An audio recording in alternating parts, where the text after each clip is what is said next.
All right, so we're recording. So I am here with the amazing Barbara Shupe, and I have a little intro uh, to play with just a little about her, and then a few questions, and then we have some incredible pictures and video that you've shared that we can look at after I ask you some questions. Okay. So here we go. Here is your intro that I made. It's just going to play right away when I bring it up. Okay. It'll be silent for a second. I love that picture. Uh, Barbara Shupe is from the Pacific Northwest and has spent the majority of her adult life in the Cascade Mountains, north of Mount Rainier in Washington State. In 1992, she saw a broken tree and a perfect footprint, her very first time exploring from her new cabin. Barbara had her first sighting of Sasquatch, a very good one, over 10 years ago in 2012, and then it all started making sense. In hindsight, she also realizes she had an experience 8 years prior where she saw basically a ball of fur bouncing between the trees, which she eventually realized had to be a young Sasquatch.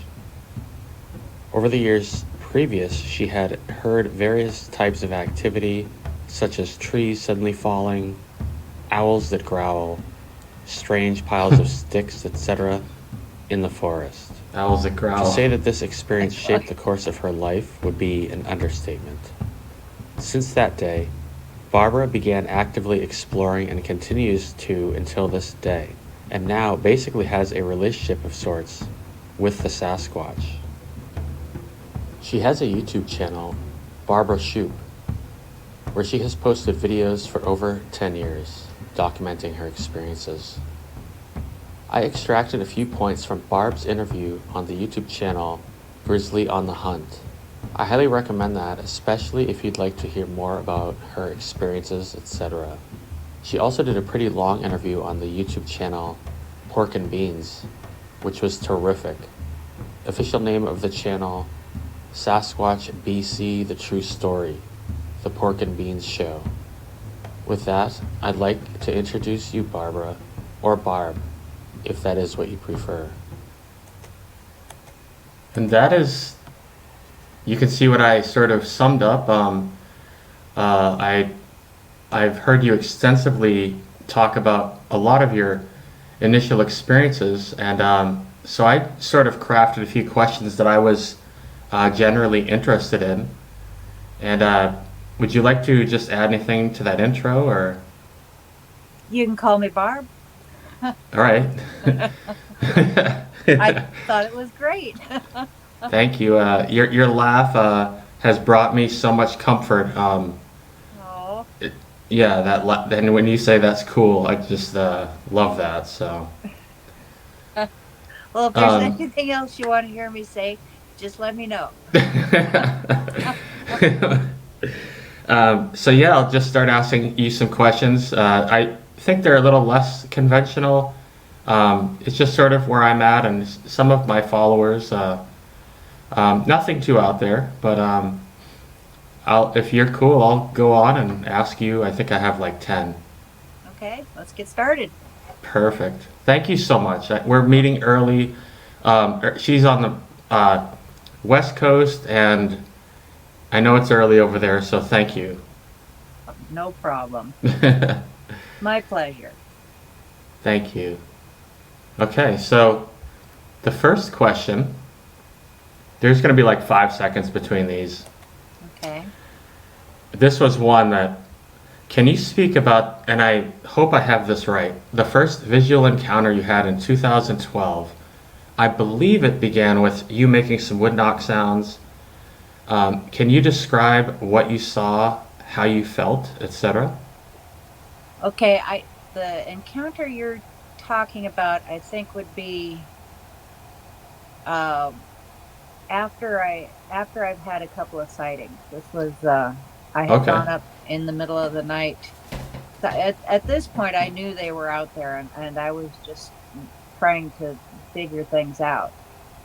So I went out about 1 o'clock in the morning, just out here in the woods, and it was the middle of winter, and everything was frozen. There was about 8 inches of snow, and I had an iPod. I turned it on to record, and I propped it up in a tree, and I got my sticks out, and I did a big knock, and I heard this loud, long moan come from just the other side of the hill from where I was at. And Wow. I was so excited, and I went to grab the iPod, and it was gone from where I put it. And I got to looking around, and here it had fallen out of the tree down onto the icy snow. So I grabbed it and came back to the cabin thinking, I had recorded something awesome. But unfortunately, when the moan happened was exactly when the iPod fell, and all you can hear is the clattering sound of it falling. Wow. So the next night, I was going to do the same thing. About 1 a.m., I went, this time instead of just bushwhacking through the woods, I just went up the trail. And I got up to a spot that later became known as the Field of Dreams. And there was a cottonwood right there beside the trail. And I got my stick out and I gave it a whack. And being frozen solid, it just vibrated up the tree and out into the forest. And it was very impressive. And Mm. within a within a minute, off to the side behind me, to the right of the trail, I could hear something coming toward me. And almost immediately after that, I could hear something ahead of me on the right side of the trail, kind of coming down the hill toward me. And within a few seconds after that, I could hear what sounded like a freight train coming down the creek on the left side of the trail up ahead. And Wow. at that point, that was probably the one and only time that I've ever actually been a little unnerved. I could feel my heart kind of just coming up into my throat, and I'm thinking, oh my goodness, what have I done? And I wasn't too worried about the ones on this side. They weren't making that much noise. I could still hear them, but the one coming down the creek, he had my attention, so that's where I was focused. And they all, it sounded like they were all about 100 feet out, maybe, when the sounds all stopped pretty much at the same time, which I'm assuming was when they saw that it was me. So I could hear the one, it stopped directly across the creek from me, and he was stomping his feet and breaking sticks, and there was a lot of noise going on over there. I could Wow. still hear the ones on this side, but not, it wasn't a lot. Hmm. So I kind of just stood there and listened to it, and I was so new at this, I had no idea what I was doing or what to do next. And so I thought, let's whack the tree again, which was just a really bad idea. So I did. I whacked the tree again, and the guy across the creek, he got really worked up, and there was more stomping and sticks breaking, and I didn't even know to talk to him at this point, so I just thought, okay, well, I probably should just head back to the cabin. So I grabbed my iPod, and I went back, and of course all the sounds that I had heard were too far away for the iPod to pick up. Okay. But I went back out the next day, and I found the trackway coming down the creek of 12-inch footprints, and you could even see where he had gone between two small trees and pushed them over, where the broken roots were sticking up when he'd passed through. And where he Wow. had stopped across the creek from me was a patch of yellow snow that was huge. I've never seen a patch of yellow snow so big. It had a big brown pit in the middle of it. And then you Wow. could also see where his tracks had continued there, and he had followed me back to the cabin. So with another broken tree with the roots in the air on the route back from there too.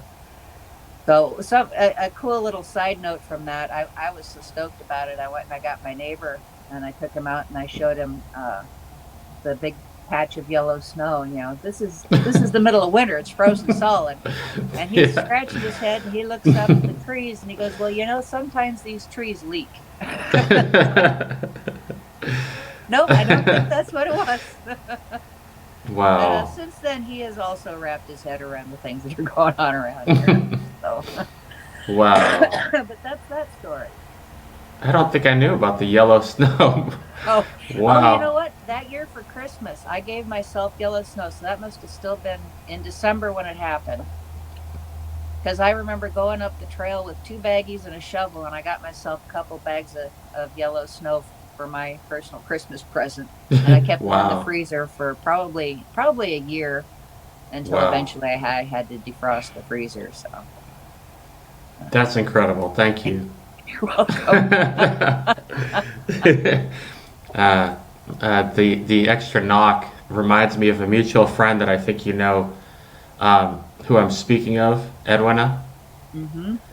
When she when they were being flanked, and she shared with me some stuff, and well, a lot of stuff, but uh, then they just did one more knock, and when they got a response, they're like, "Oh my god!" and just It can be startling. yeah, yeah. Yeah. Oh my goodness, I have not experienced that. Well, I All hope you right, get to. gosh. Um, all right, so I guess I'll go to the next one. The next question. I think Okay. there's nine more, and then some amazing media that you shared. So I think it should just start again. Yes. Okay. I love this. Can you talk about the groups of people you go out camping with? Any general rules of thumb? I think let me just skip to the next one in case. Well, actually, no. I'll just leave it there. Uh, Okay. with that. Okay. So, my friend Sandy and I started the group, the B&G group, which is uh, Bigfoot researchers, experiencers, enthusiasts that we've just kind of all come together over about the last 8 years, 8, 9 years. And we Wow. get together 3 or 4 times a year and go camping in some really special places. And we just have the most amazing experiences. And I think a lot of it is because we have this collective energy that we put out when we get together, and it's just something that attracts them.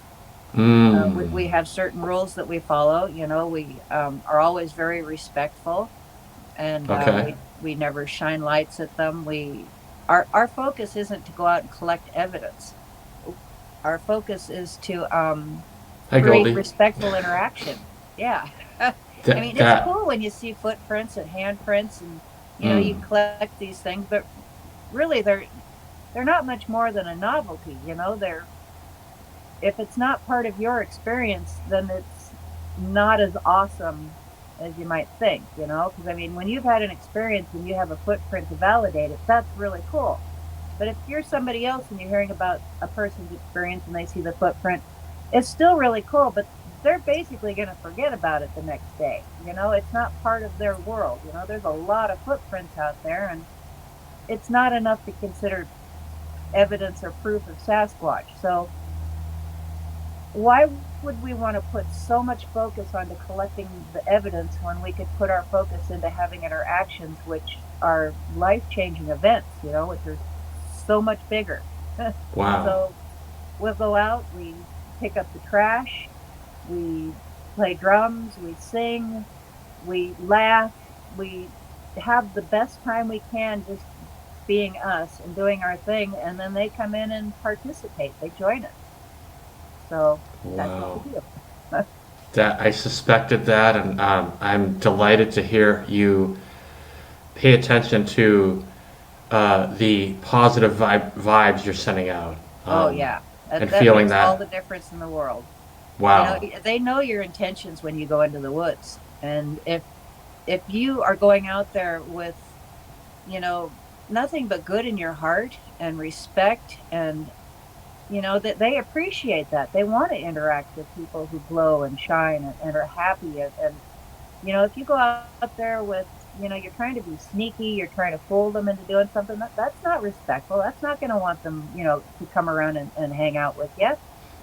Wow. It's like if you put out a recorder, tell them you're putting out a recorder. Don't try and hide it. Don't try to be sneaky. Say, this is a recorder. This is what it does. This is why I'm putting it here. And if you don't like it, turn it off. And they will. And if they do, we leave it off. But, that gives them the opportunity to share with us the things they want us to have, because there are things that they do give us. And they're beautiful things. But it's because they want us to have them, not because we were being sneaky and fooled them into something. Thank you. You're welcome. That's incredible. Thank you. That is so that's amazing. Well, the way I Wow. see it, those are the facts. So, at Well, least in my world. you would know. For anyone watching that doesn't know Barb, she is very, very, very high attention to detail. You are not quick to jump to conclusions. I'll tell you that. I've watched your videos from years ago, and you're just very objective. Yeah, Well, you would sometimes it's still know. hard to wrap your head around things, and I have a tendency to be oblivious until it slaps me in the face sometimes. So, but that makes the surprise even better, right? Yes, thank you. You're welcome. This is amazing already. You're amazing. Thank you. So are you. I just want to tell you, like when I watch your videos, I want to tell you. So I told you now. You're Well, amazing. thank you. Thank you. Thank you so much. Much appreciation. Okay, Thank I'm you. going to go to the next one. This is perfect.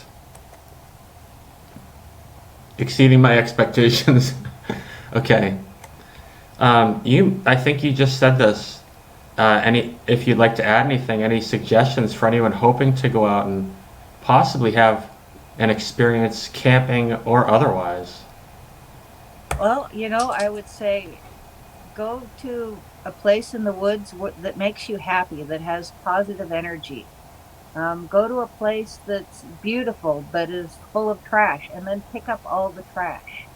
Hmm. And while you're at it, talk to them, and tell them how you feel about it, and that apologize for the crappy things that some humans do, and let them know that that's not the way you think and the way you feel, and let them know that you respect them and you appreciate them, and it feels kind of weird the first few times you just go out and talk to the forest, but if they're around, they're going to hear you and they'll respond.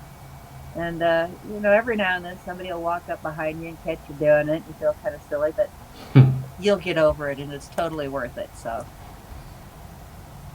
yeah, Perfect. just Thank you. Wow. be Uh, respectful and talk to them, and do what you can to help the environment, because that's their home. it makes so much sense. And I know a lot of people would say, don't invite that kind of thing and stuff, but there are people that are interested and they have this question and they wonder, they feel a benevolence, even if they've not an experience. And they genuinely wonder what someone very experienced like yourself would suggest to sort of break the ice. I had this, gosh, not a long time ago, last year at about exactly this time. I just I had to go out. It was a theoretical thing to me, and I just had to go look in forest and just see if I could find something. Did Boy, something that's happen? amazing. A lot of something's happened, yes. Yes, a lot. See, that A that lot. happens. In our group, particularly, people, you hear the call, and I've heard it myself, and it can be a general thing, that's something that just nags at you, that says, I got to go to the woods, or it can be a really intense thing that says, you need to go to the woods right now. That was mine. And you got to learn to listen to those things. Don't ignore it. I did that at first. I thought, I'm just I'm just excited thinking about stuff. I'm just stoked about it. But the more you get into it, and the more you realize that the universe is talking to you and giving you a message. Pay attention. Perfect. I Yeah. love that. And I'm learning here right now from you. Thank you. Awesome. All right. We'll go to the next one. So the next question is you have spoken highly of Arla to me, and coincidentally, she was my last interview. Can you speak on that? Well, Arla is somebody who I admire very much. She's a mentor to myself and so many other people. You know, she has knowledge and understanding that goes beyond just Sasquatch, and we can all learn from her. One of my first experiences out here that I was having was a lot had owl calls, and as you mentioned earlier, owls that growl. Mm-hmm. I was a little confused in the beginning, because I had owls that made tremendous calls, and then I'd go back and I'd find footprints, and I was struggling to grasp what was going on, because in the beginning, I had a lot of preconceived ideas, and none of them were right. And so when I was having these experiences that didn't make sense, I was really struggling. And one day, I wasn't a big computer person, and I'd never really looked at YouTube. But one day, I found her videos, and I found the audio of her going out with a friend and actually having a visual with the Sasquatch making the owl calls. And that was a life changer for me. And I suddenly realized that, okay, this is all the same thing that I'm experiencing out here. And I started following her from that point on, and yeah, she's taught me pretty much everything that I would never have been able to open my mind to and go in the directions where I have, and reach the understanding that I have without her um, support.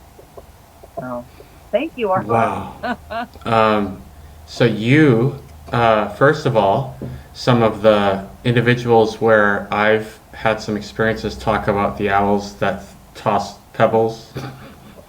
Yes, owls And do amazing things. and also what you just sparked in my mind was you've I believe guided a friend of mine who guided me a little bit with some gifting. Yep. And exactly as you spoke about how you wouldn't have opened your mind in that way with Arla is exactly what happened to me through our friend, and it was unbelievable. Beautiful. My Isn't first it? Yes, we chatted a little on Facebook, and I mentioned fear, which really dissipated tremendously. But I did have, because I was alone out there, and but it just helped so much. I don't know if I would have stayed that first night, because my very first night in one spot there was 3 tree breaks, and when you're out there alone, that was, I don't know, 9 o'clock at night. Um, wow. you Yeah. know Gets your heart pumping, yeah, doesn't it? it's a lot different than on YouTube. Yeah. So yeah, Yeah, there's nothing beats a first-hand experience. it's Absolutely just nothing. I've told my sister, actually, we talk about thoughts being anxious or whatever, and sort of meditative mindful practices of trying to be present. And then it's kind of a good thing to kind of get out of your mind, out of your thoughts. And I've told her there's nothing that will do that like something like that in the forest. That is a fact. Yep. But just tell yourself, there's really nothing out there at night that isn't out there during the day. And if they were going to get you, they probably would have done it. You won't even hear them coming. So they can be silent like ninjas. They can sound like a freight train coming through the forest. And, you know, when people talk about them being monsters, that's just a matter of perception. I mean, I'm sure there are folks out there who have had, some threatening experiences. I'm not familiar with that myself, but I can totally see how somebody could be terrified and come running out of the woods believing that they only barely survived. But the reality of it is, if they had really wanted to get you, you wouldn't even see them coming. There would be no coming out of the woods saying, "I barely survived." So I absolutely it's agree. perception. Yeah. I've thought of that. You put pieces of the puzzle together. Like, I think there's been 2 or 3 reports where somebody was on the highway going 50, 60 miles an hour and noticed something next to them keeping pace with them at like 60 miles an hour. And Yeah. whoa. I mean, if they can just push trees over as they're walking by, you know, it's, I can't even outrun my dog, let alone a Sasquatch. So, Yes. Yep. yeah. All right. And there's Well, always going to be more than one, if you're aware of one, there are at least a few more that are around you that you don't know about. So, I've heard that. yeah. They never travel alone. Wow. Yeah. All right. Well, I'll go to the next one. Thank you so much. You're welcome. Okay. So the next one. Can you speak on how there are some experiences the Sasquatch gift us with which they'd like us to share? You've kind of articulated that, I believe, listening to you, that you feel they gift us. You kind of touched on it earlier with, not letting them, giving them the choice to offer us something that, Hmm. instead of trying to sneak it or. And you mentioned, I think, in the grizzly thing that there's some things you feel they would like us to share. Well, I'm pretty sure they want the world to know that they exist and that they are real and that we need to take better care of the planet. That this is their home out there. How much forest can we completely demolish? Ancestral places, the water, the creeks, the rivers, the ocean.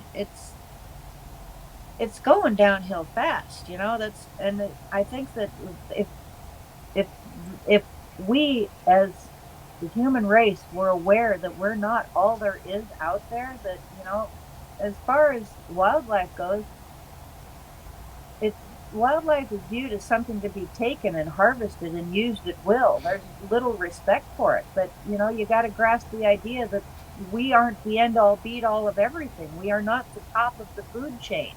There is greater things than us out there, and start opening your eyes and having respect for what's going on. And so they give us these little things that we can share and enlighten people with. I don't believe we're ever going to be able to completely change the mind of the whole world, but one person at a time, just like how it came to you, when I can enlighten somebody and then that person goes and enlightens somebody else, and then you're going to go on and you're going to continue it. A little bit at a time makes a big difference, and you got to have these little bits of evidence here and there and proof to share to people, just to open their eyes and their minds and make them understand and get them to the point where they're going to go out and have that firsthand experience. It's not terrifying, you know. It it just takes some understanding and some sharing, and we can do some big things. I love that. Wow. Okay. Yeah. Okay. I genuinely wondered that when you mentioned if you could expand a little, and so I added that in there because that piqued my interest. Where you were coming from, I sense from you that you really, if you figuratively speaking, become one with the forest, or and are I sense you're very in tune with nature and possibly them, and possibly a desire they may have, like what they might want communicated to Mhm. people. Well, when they do let us have something, it's generally layered with information. There's experiences that I had when I was first starting out that I didn't have full understanding of it, and I probably still don't have full understanding. But when I can look back at things now, I see from a different perspective, and things make a lot more sense to me now, in hindsight. But as time goes on, they keep offering up certain things that they want us to have. Like the cloaker Mm. video. That was something that was supposed to be caught on camera. That was something that was intentionally given to us. Okay, Oh that my is something goosebumps! Woo! that's something that's meant to open minds. Okay, and honestly, I believe everything that I have that's on camera or an experience, any of that. These things are all gifts from them. These are things that they want us to experience, that they want us to know about, that they want us to share. And Wow. honestly, all the things that I have in my camera, I don't think of as being mine. I think of myself as basically the conduit. I'm just somebody who's willing to go out and document these things and pass them along so that there can be other people like us, you know, so that we can Wow. continue opening minds. Wow. And for anyone watching, I do have that cloaking video a little later that we'll look at. I slowed it down for one little bit and zoomed in a little. It's amazing. Incredible. Pretty cool. Yeah, pretty cool. I love that. I love that. Like, yes. All right. So I'll go to the next one. We're like halfway through the questions, I think. Didn't want to keep you prisoner all day. I mean, I would sit here for 8 hours with you without skipping a beat, but And I'd probably not run out of things to talk about. I gather that. All right. The next one is, can you speak about the benevolence that I can see you perceive from the Sasquatch people? Well, you know, I can only speak about my own experiences, but I've seen nothing but kindness and love from them, you know. Aside from that one fella who followed me back to the cabin that night, who I suppose I had, you know, annoyed the heck out of him with my tree knocking. With the dog. But that was a learning experience, so, you know, forgivable. Um, they're very, very open and loving, you know. When my Gabby dog died, we had a memorial here at the cabin with the group, and we decorated with all the fall foliage. We took big bouquets of colored leaves and put them all around the yard, and it was a very beautiful send off that we gave her. And a couple of days later, I realized that there's 4 signs on the bridge right out here, just up the creek by the cabin here, and all 4 of the signs had a big leaf maple stuck in it. And one of them to the point where the sheet metal was actually pinched around the stem of the leaf, making it basically permanent. You know, it's still there. Wow. And that to me was just their way of acknowledging that Gabby was gone and sending their condolences, you know. Wow. So wildlife doesn't send condolences.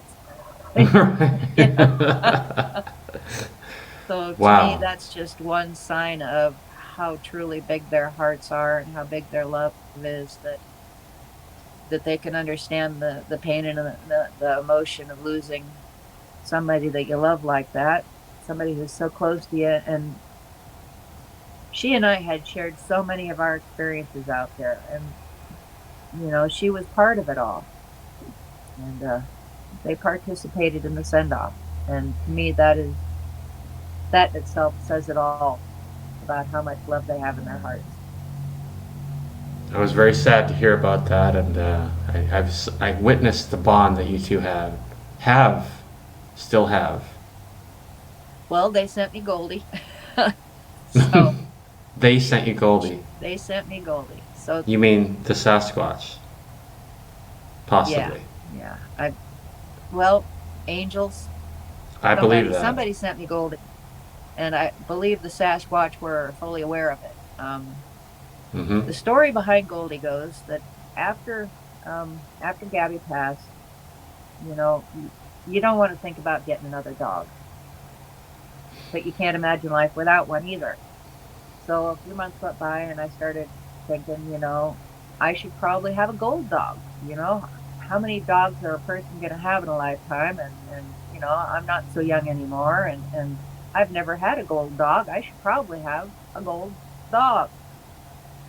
And, you know, that was just my thought process. I don't know, you know, where or why, but that's what I was thinking.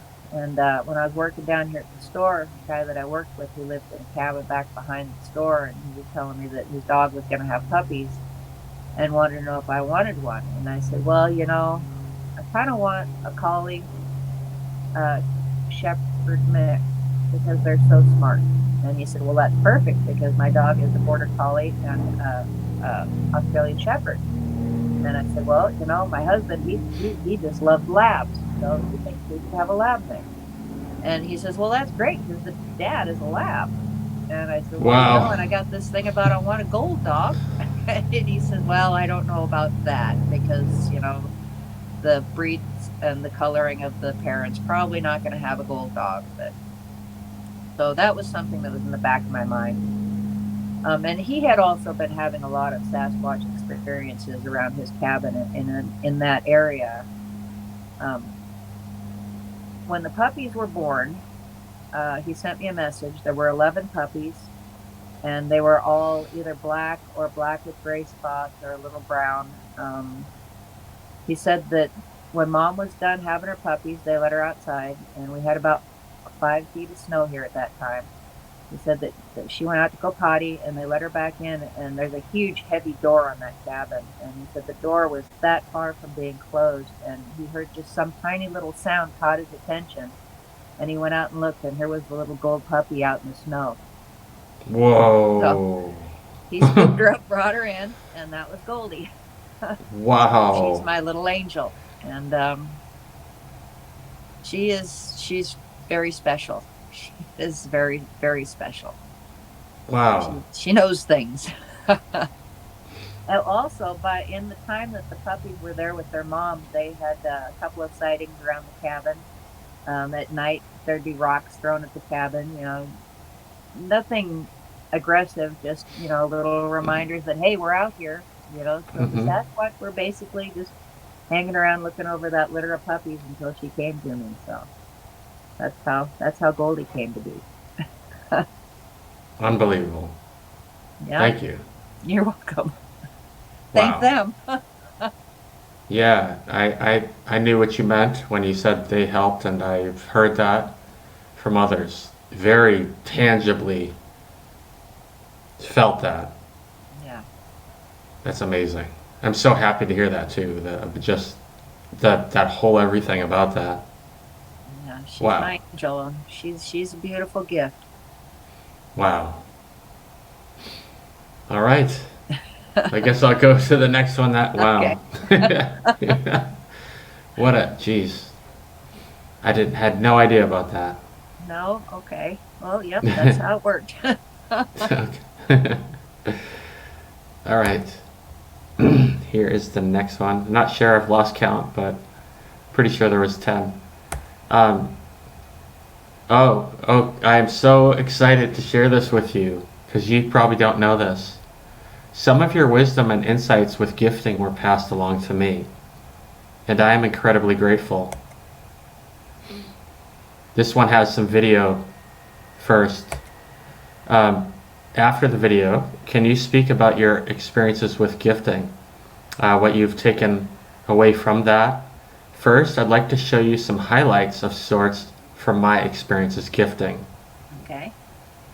And you'll probably, as master grasshopper to baby grasshopper, you might recognize some of this. Okay. I kind of just did like a quick, that was the very first anything. Ripped the back open and I see it's not chewed up, just torn any animal open. crackers. I'm not really seeing anything but that. I'm gonna take a look around because last time I found the whole banana peel. I'm also looking at this bag of marbles and I took 4 out and it seems to me there's a lot less in here, and actually that thing was kind of ripped off there. I poked Oh, a they little liked hole your somewhere marbles. to let a couple out, and now this whole label is ripped. I'm finding the tops of them are right here. The last time the top was attached to all 3 of the peels. This time it's like I'm not seeing bananas anywhere.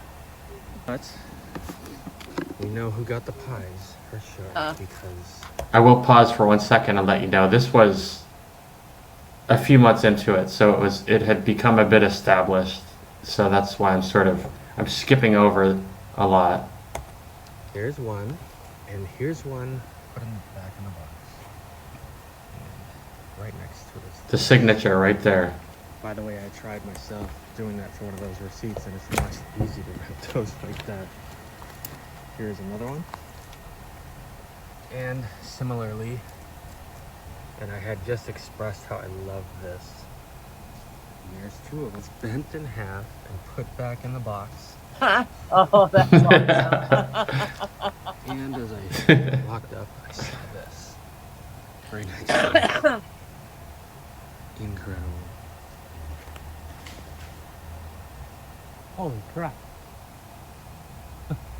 Quite sure this has to be the one that just fell. Pretty big log. You can Oh, see look at there. that. Here.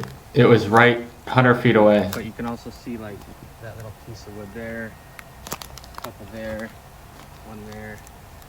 It's splintered, so Oh, this takes me back. pretty awesome. Here it looks like somebody opened and maybe tried a couple of the raw walnuts and left them, which in itself is quite remarkable out in the forest to have a thing of open mixed nuts. Open nuts just left. So, I think, yeah, that was.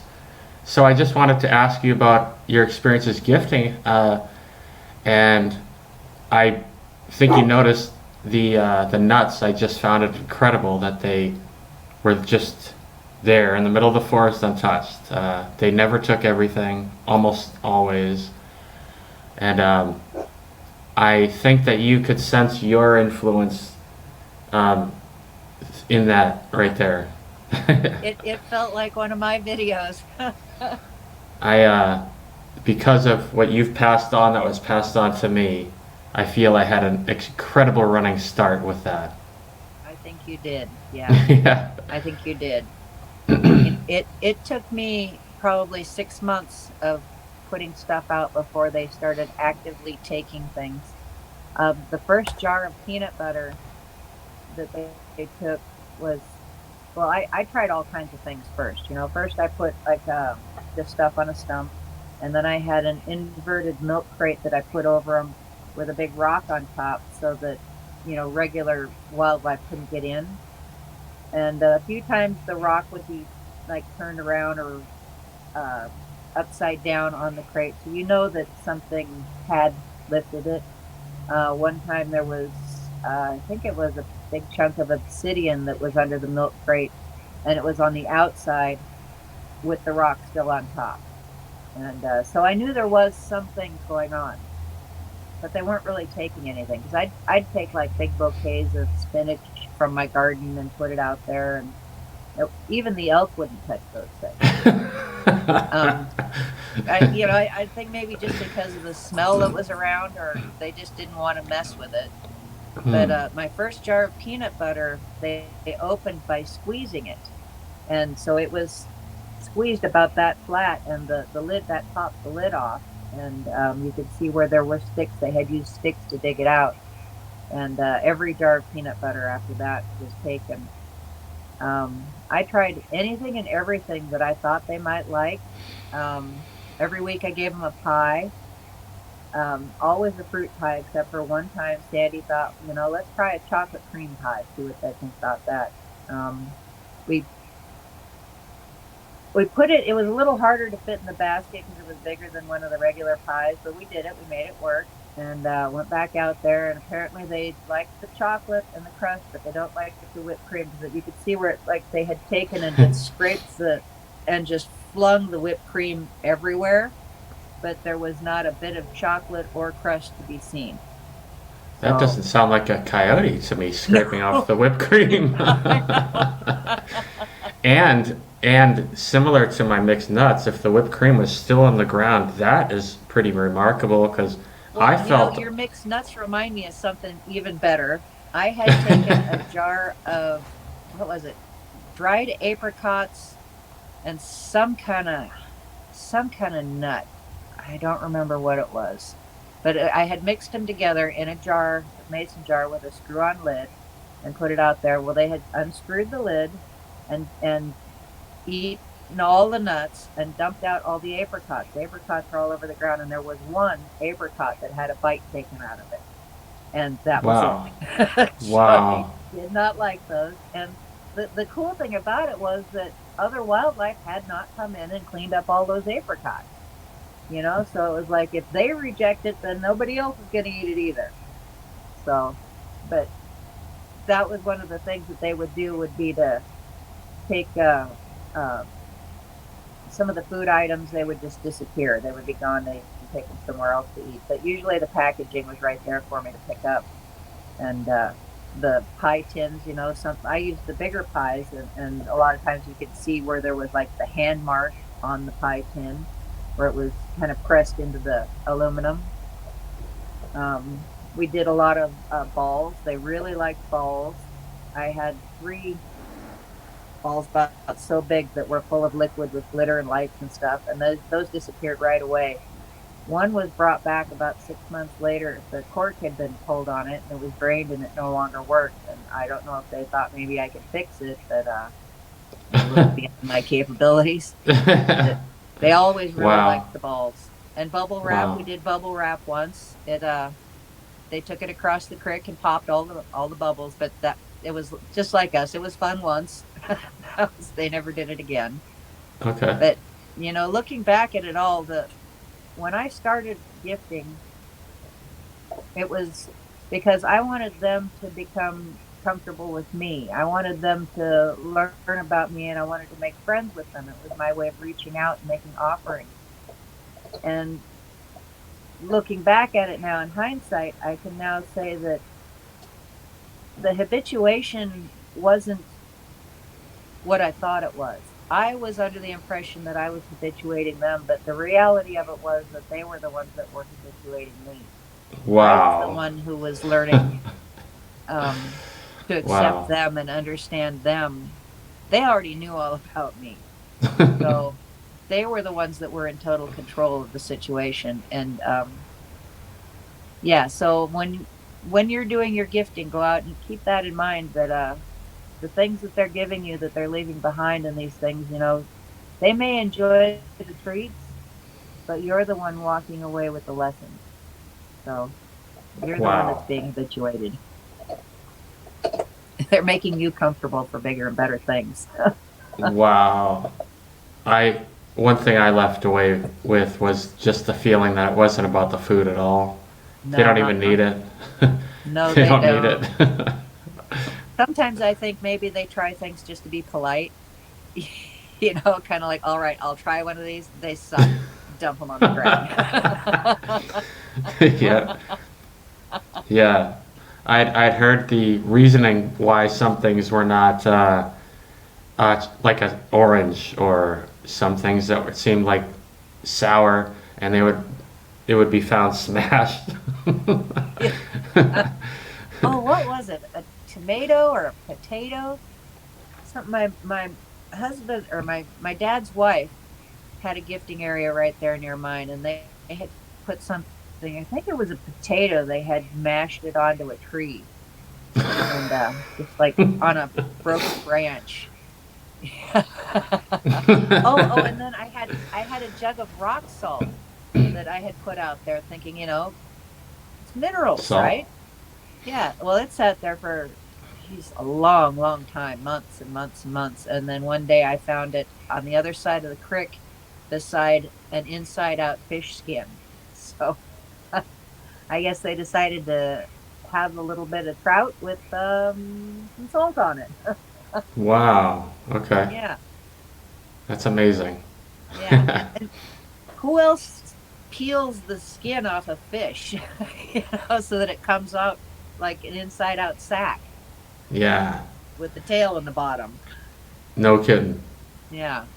And for anyone watching, I've skipped all sorts of stuff that Barbara, covered extensively in her videos on her channel. I saw the tin with the handprint and the bubble wrap, and you had a delightful time. It's a time you'll never forget, I'm sure, of all these. I mean, It was every week for yeah. 3 years. Yeah. And if anyone that would like to see much more in depth, because she has barely touched the surface on her gifting and and the whole evolution as she kept learning. And Mhm.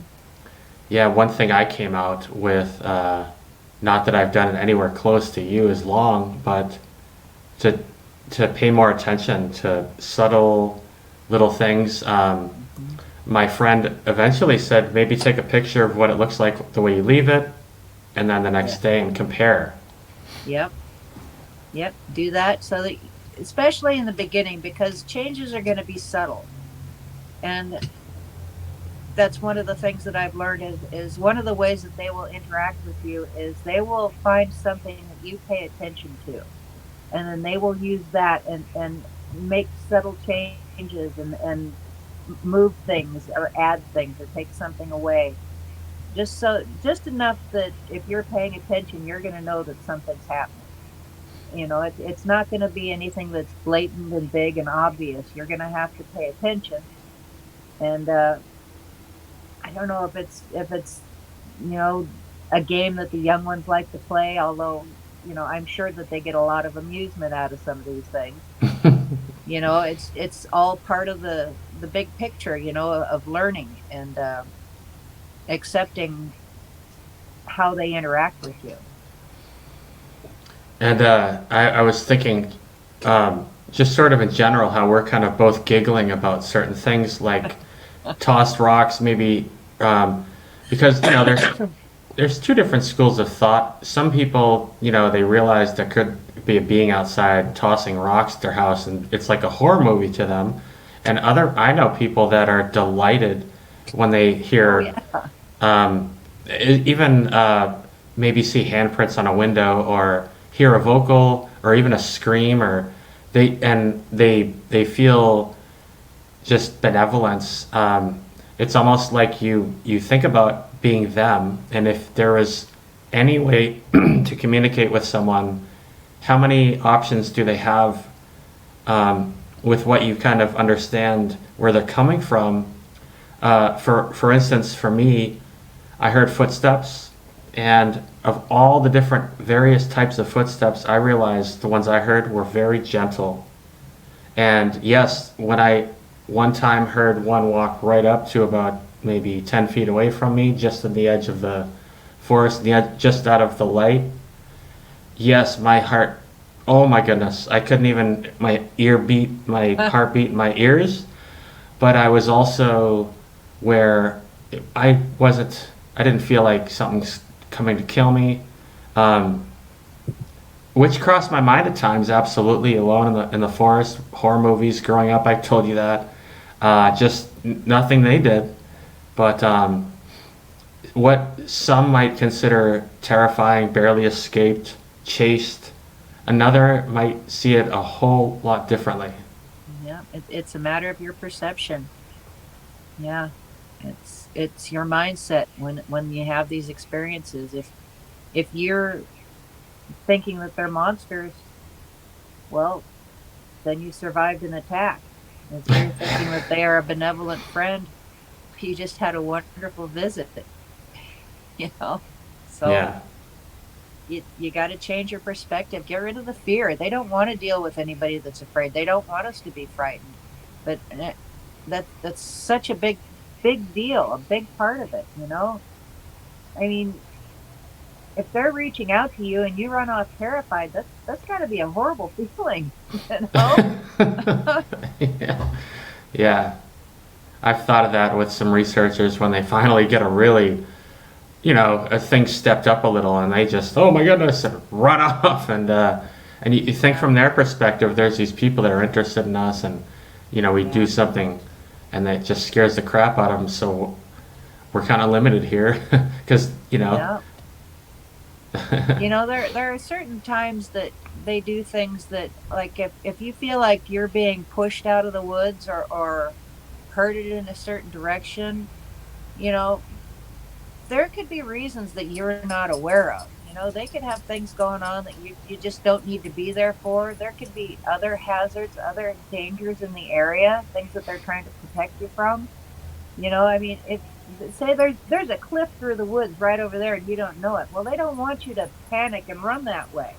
So Wow. if they need to Wow. use a little infrasound to just calm you down and slow you down until they can, get you going in the right direction, they'll do what they got to do. They're going to do things that are going to be protective, not dangerous. So if you Wow. feel like they're pushing you or hurting you or doing something which could very well be interpreted as a threat, as you know, I had to run, I had to go this way because they were circling me. Well, that's if depending on what your perception is, what you go into this experience with is how you're going to experience it. It was either I had this wonderful, amazing experience where they came to me in the woods and they surrounded me and this happened, or it's going to be I had the most terrifying experience in the woods where they came to me and they surrounded me. Yeah. But if you can actually walk away and tell the story, you weren't really in any danger to begin with. If they were pushing you out and you're fine, they were probably just protecting you. Brilliant. Wow. Yeah. So that's the way I see it. I love that. I agree. And I also, it opens my mind up a lot with perception. It's what it's all about. Get And rid one of your fear, be respectful, and think about the perception on both sides. I thought of something Arla said kind of quickly, but reminds me of, the law of attraction type of thing. She said, if you're expecting and fearing a monster, you might get one. Sort of, um, just your perception. Even if there's a woman named Kate from the Fern Cedar, that channel that had a few videos, and she described that their vocals can be so loud even when they're happy that that could scare someone, just the sheer volume. And what she described was she felt even when they're happy they can be so loud that we're talking a whole different magnitude of volume from some of the reports, like unbelievable that Just the sound of them breathing can be enough to terrify people.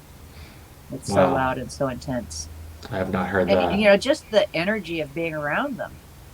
Mm, They put off so much energy that it's something that you can feel. yes. And it's a lot of this is about the energy, with the vibrations and the communications, and they have abilities that we can't quite wrap our heads around yet. And those things, it's like the infrasound. They can freeze you in your spot. They can impart messages to you. They can vibrate you. They can heal you. They can scan you. They have this tremendous ability to focus energy and use it to manipulate things in your brain, to make you smell things, to make you see things, to make you experience what they want you to experience. And I believe that there are some people that they have used this on to take away the fear. When we've had people at camp that just can't seem to get past it, something will happen and boom, gone. They just take it away. Wow. So Wow. they can get into your head and trigger the electrical impulses and chemicals to help you. Wow. Yeah. What a different perspective. Wow. That's just such a anyone with an open mind that's kind of on the fence with some things. Wow. What an enlightening perception. Well, these things are all based on my firsthand experiences and the things that I've learned from, the being with the group in the woods, and the things that I've learned from Arla, and yeah, it's all the way it is. Yeah. And everything you just listed with putting thoughts into someone's head, words, sentences, I've heard all of that. All of it, people that I've spoken with, all sorts of things that we would consider unusual.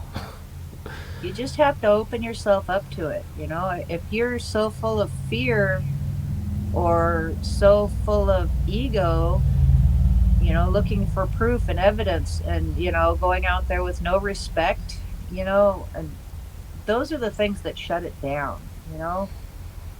They're not going to interact with you if they think that you're just terrified, and they're not going to interact with you if you're just out there looking to prove something. Those are the things that are going to repel them. So, if you go out there and you truly, honestly want to interact with them, and you have an open heart, and you go to them open and honest and fair with respect, and at least try to control your fear, they will respond. So. Wow. I will tell you that I feel that they expressed tremendous courtesy towards me. Absolutely tangible. Like, never once tried to scare me in a place that I know others have been scared. So, Yep. wow. Yep, Well, get rid of the fear. Yes. Get rid of the ego. Get rid of the ego.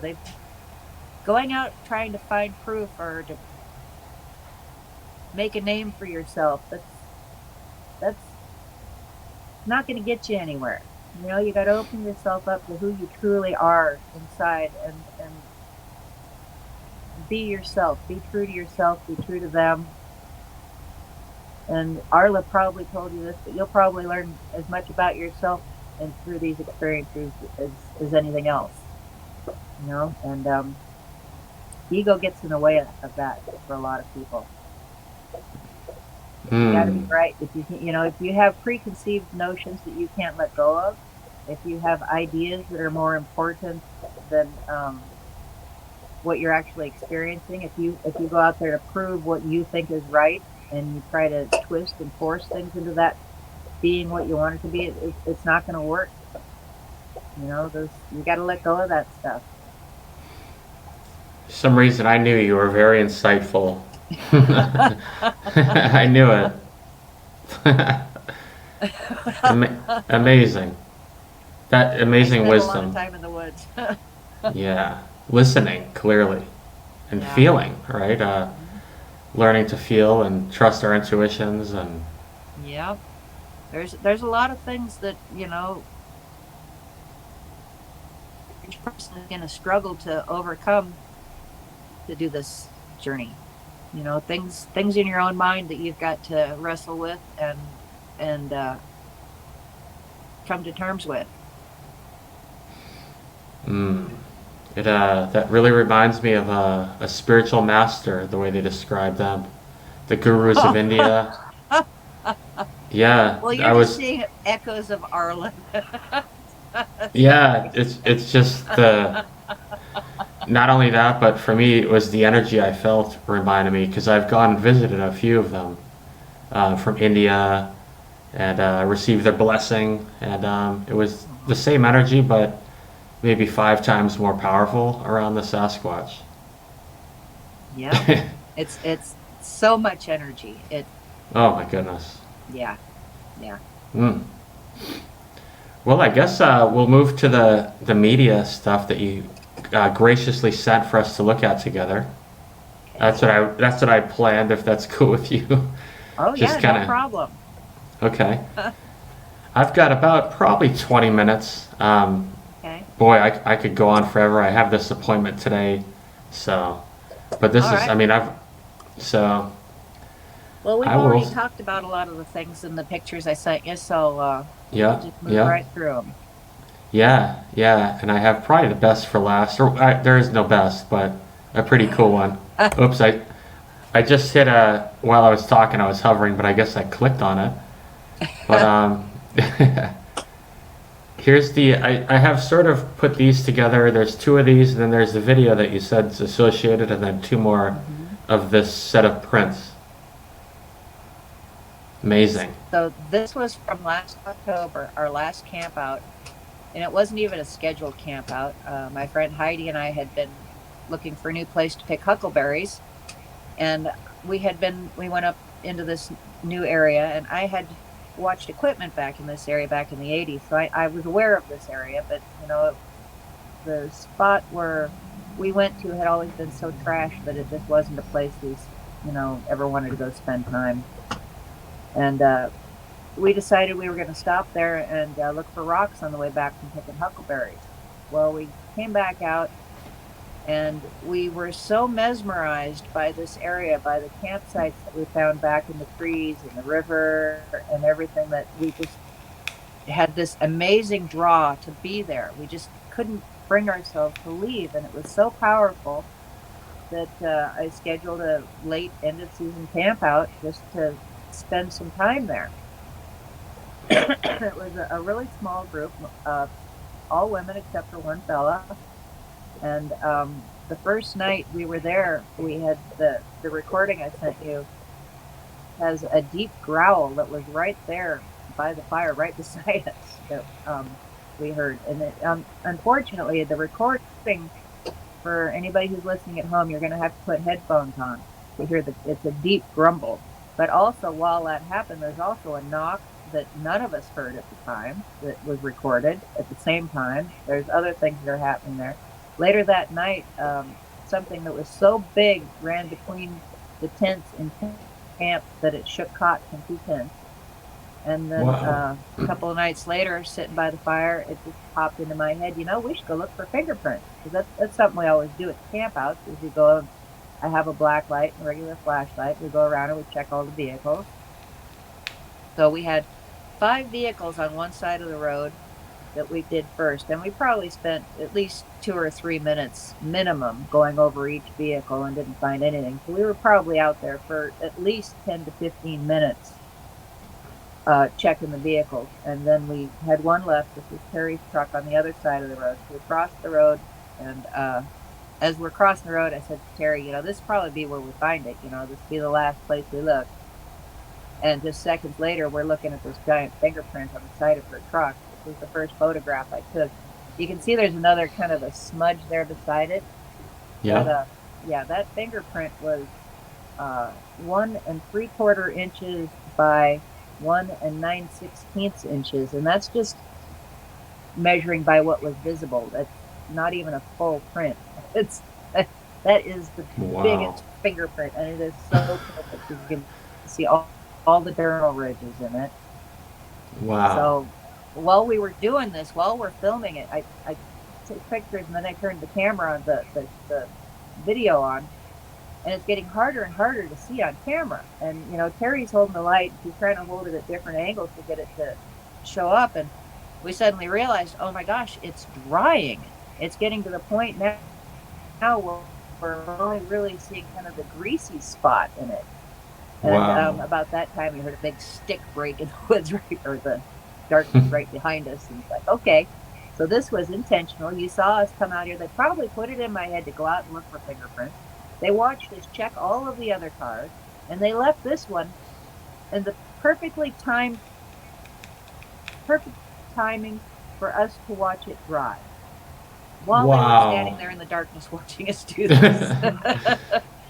Wow.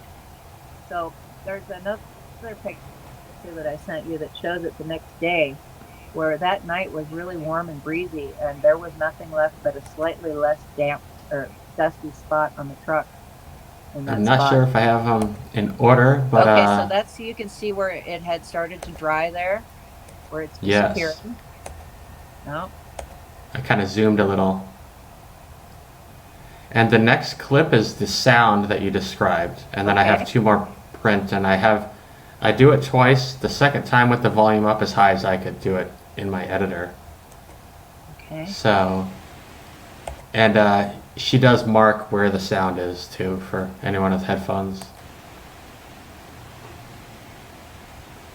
I definitely heard that. And so here it is once more. It's like a grumble moan kind of. Kind of. Yeah. That's amazing. Did you hear that? What was that? Yeah, you guys heard it. What was that? I heard that too. I think this is the one more time when it's louder, and I heard that breath too. Did you hear that? What was that? I didn't hear that. Yeah, I didn't like that. What was that? Wow. Yeah, that was pretty cool. It was it was really Wow. cool. My first thought sitting there, and it kind of cracked me up, but I wonder if this was placed in my head as kind of a joke, but my first thought was there's something wrong with the well pump. And well, the well pump is 10 miles downriver. Because it was Wow. just kind of this deep, it's like, oh, my well pump's The grinding. first thought, wow. Yeah. Yeah, so this right here, that's a really good picture of the fingerprint. I zoomed a little. Look at that. Wow. Huh. Isn't that something? It's beautiful. And see, to me, that in itself is a message that says we are here. You know, Wow. there's no denying what that is. Yeah. Wow. And here's I paused that for a second. There was the last of those that I had. Yeah, This is so the that order. that was the next morning. That's what we saw there after the warm breeze had been blowing on it all night. We couldn't make out anything of the print Oh anymore. yeah, the We just, dust. Yeah. yeah, just a slightly less dusty spot. Wow. Then these are all about 5 seconds. And then I did ask you for tree breaks, so I didn't know if there was significance, but Okay, so this right here is what I went off the trail that day to show people the day that the cloaker video happened. We were standing there okay. looking at this because, as you can see, it's got both ends are up and we're like basically not supported, and then it was broken in the middle. So we were trying to figure out how something put enough pressure on this to break it in the middle without knocking either end down onto the ground. And that's what we were doing when the cloaker event happened. Wow. Yeah. Okay. Well, man, there's some things that are just there's no explanation besides Yeah. one. Thank you. These are amazing. You're welcome. I know how much they mean, and it's a joy to share them. So this was my like very first experience with a structure that I knew what I was looking at. This was Wow. just maybe 50 feet from that last one where the cloaker event was. And over a period of probably 2 months, every time I'd go out there, another tree had been pushed on it. Like somebody was just walking in a circle and just pushing the trees in onto this pile. Wow. Yeah. Wow. Yeah. It just kept getting bigger. Wow. That's amazing going back and just seeing differences, changes. Yeah. Like if you didn't think this was out of the ordinary, here's another one. Wow. Yep. So is Let's there another see. little one like that? Oh, okay, so this one here, this was Yeah. up the other way. This was up by where I went that first night that I knocked on the tree and heard the moan. I was up by where this is. This is a tree that I don't know if it was went down or pushed down, but all across the top, you can see the top of the farther back on the log, all the branches had been snapped off and piled up underneath the overhanging part there. And the top of the tree, you can see where it was snapped out. And all, Okay. so it kind of like made a nest, a big, thick, deep nest underneath these overhanging branches. Wow. Yeah. Wow. I've noticed that too. If you really look at something in it, you'll just see some intentionality going on. Yep. Wow. Yep. Every one of those was snapped off, not one cut. Wow. So I had gone up in the end of March. I had gone up the mountain back there behind the cabin, and I had bushwhacked up the top of the hill. And that's when I saw the probably half-grown Sasquatch leaping from treetop to treetop to treetop. And the next day, I found this one at the bottom of the hill, and it was the next morning I went up, and this is right beside the trail. And to me, the way it's hung up in the other trees and how high it's broken, to me, this one says, okay, this is another example of a tree, that just couldn't take the weight of a growing Sasquatch. As they're leaping from one tree to the next. This tree just snapped, but he already had his momentum going, and it just pulled the top into the next tree with him. And you can see Wow. Goldie there. She even thought it was interesting. Yeah. Wow. Yeah. That's a really, really cool insight. Okay. Let's see. So that was from the same Right there. experience of the one that was jumping from treetop to treetop. I went back up there. That's one of the things we don't do is we don't put pressure on them. So if they're there, we observe, we talk to them, and then we walk away and come back later to look for stuff. So that's what I did here after I saw him jump through the treetops. I went about my business, and I came back, and underneath the trees, this was a handprint that was Wow. there's also Right a there. footprint. There were other prints in that area too, a lot of them, but this was a really good handprint that was just right there. Wow. That's amazing to find. I feel the same way as you. It's still astonishing to find. It's really cool.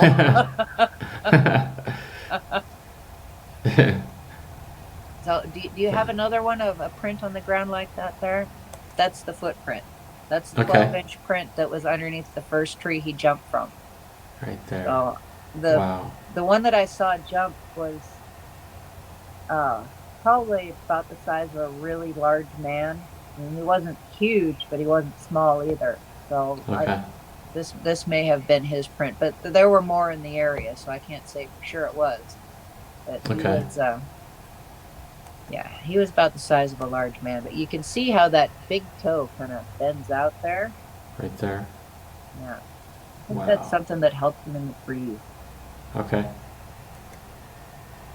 Let's see if oh. Okay, so this is a screenshot from the Cloaker video. And Oh, like zoomed in. Wow. so one of the first analysis that was done on it was my friend Sam, and she decided that it was two individuals, the Cloaker event, that it was actually two, and this was a screenshot that she took, and if you see there's like an upper one and a lower one. The lower one, that looks exactly like what I saw pop up and run off. Really? Yeah.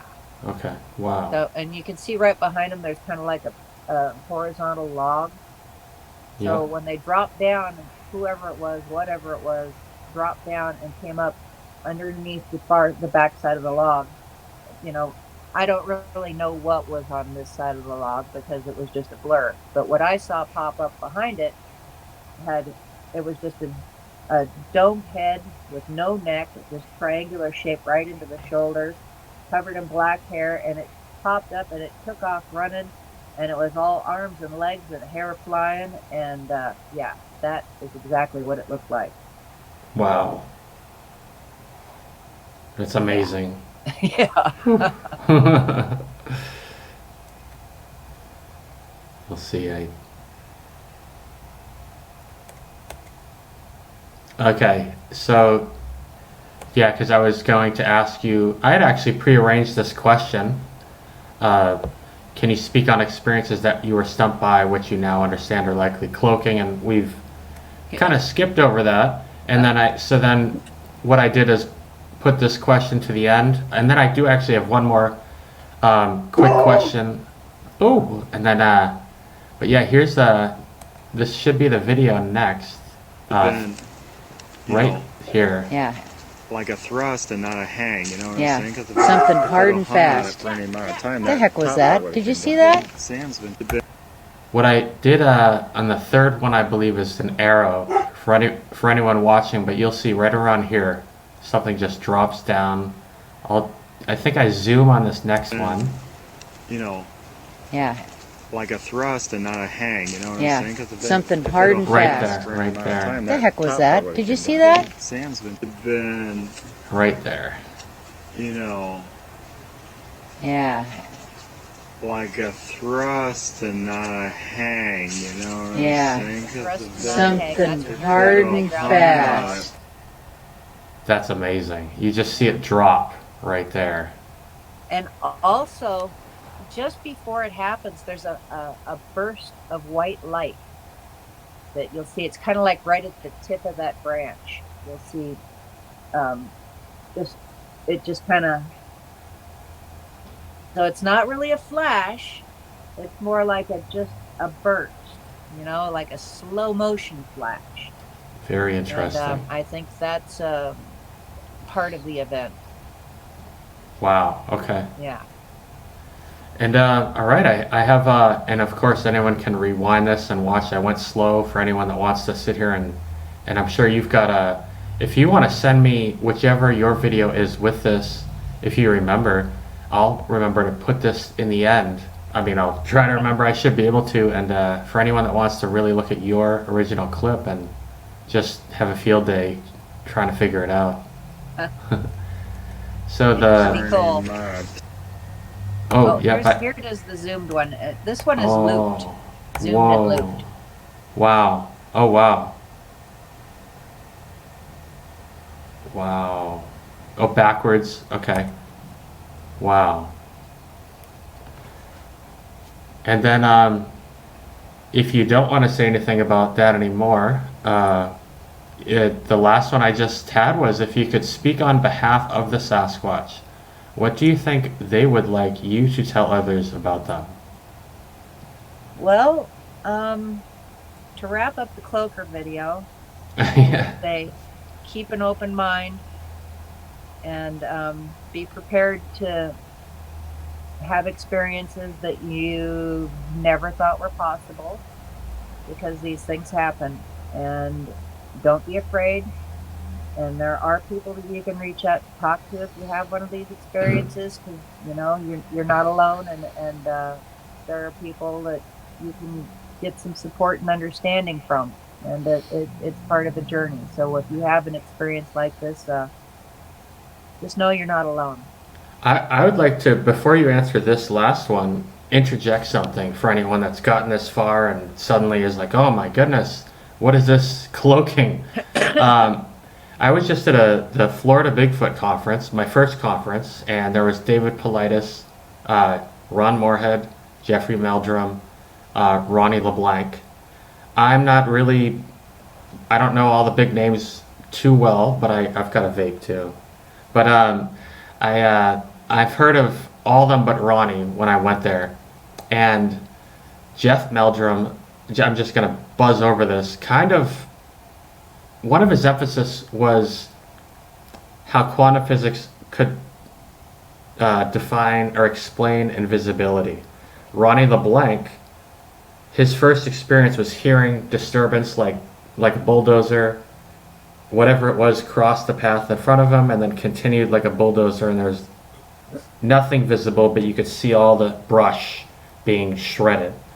And David Paulides, he gave a long talk, and in it a point of emphasis was an article from 1924 where 3 Indian tribes got together, indigenous First Nations, I don't want to use Indian if that's offensive, all kind of, the way I believe he said it was, one factor they put in there was they put bear fat on their, they were describing another tribe, but they said they were hairy and 10 feet tall, and that they smear bear grease on their body and go invisible.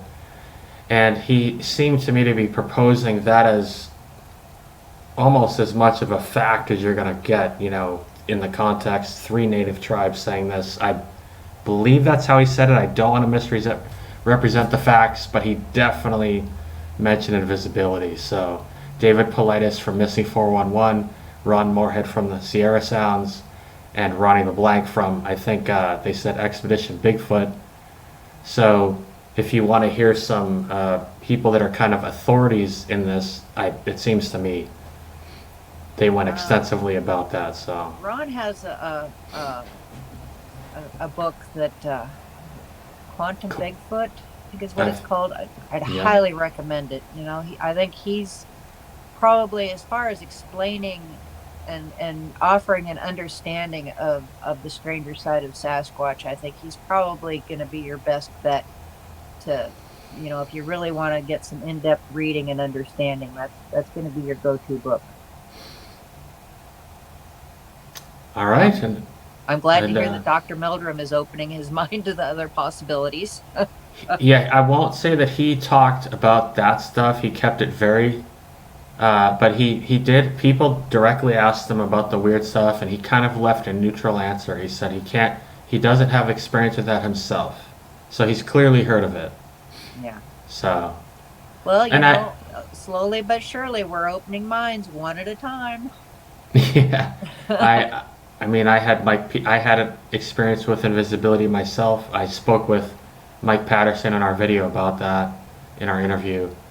It was tangible to me. I heard footsteps, saw nothing there, just like Mike Patterson. So. Yeah, it happens. And so, yeah, if you'd like to, we'll wrap it up with if you could speak on their behalf. What do you think they would like you to say about them? Well, I think I kind of touched on this before, but yeah, I think with that giant fingerprint, that kind of says it all.